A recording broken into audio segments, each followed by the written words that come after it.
So the new album, Hana, Yes. this is the last of a trilogy. It's the third of a trilogy, and it's your seventh studio album. Yeah. And this is they're eponymous by virtue of geography, aren't they? These albums. That's right. So tell yes. us about where is Hana? So Hana has taken us to a sort of kaleidoscopic dreamlike version of Japan, because I started writing this in January of 2020, went to Tokyo for the first time February, and then by March of 2020 didn't go anywhere at all for a very long time.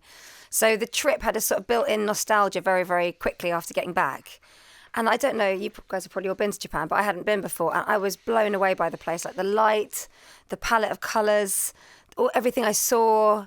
I just loved it. So when I was writing, it was really nice. It was like a virtual tourist trip. I'd go back and sort of enter back into the feeling I had there and write songs thinking about that place.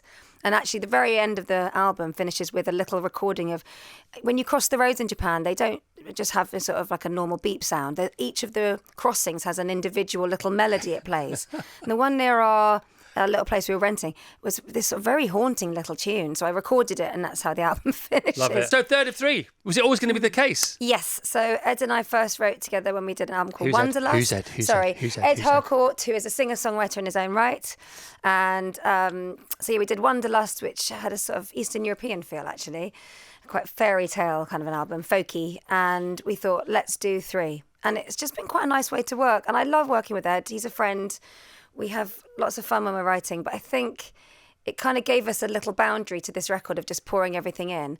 And also, I think it's quite good when the going's good, sometimes I like to pull the rug out from under my feet and just say, okay, new challenge. So it leaves things open for what happens next. Which is less scary if you have some people around you. And in fact, you wouldn't do it yourself. No. You wouldn't do it. That's the whole point, isn't it? Exactly. You know? Yes. Because it's about holding loose, or don't worry, Sophie, we're pulling the rug, but we've got you. Yeah. Yeah. Well, also, writing music is fun, and you should have a little excitement in the morning about what you're going to write, and it keeps you on your toes, I think. Definitely. And within lies growth, etc. Yes. As opposed to repetition.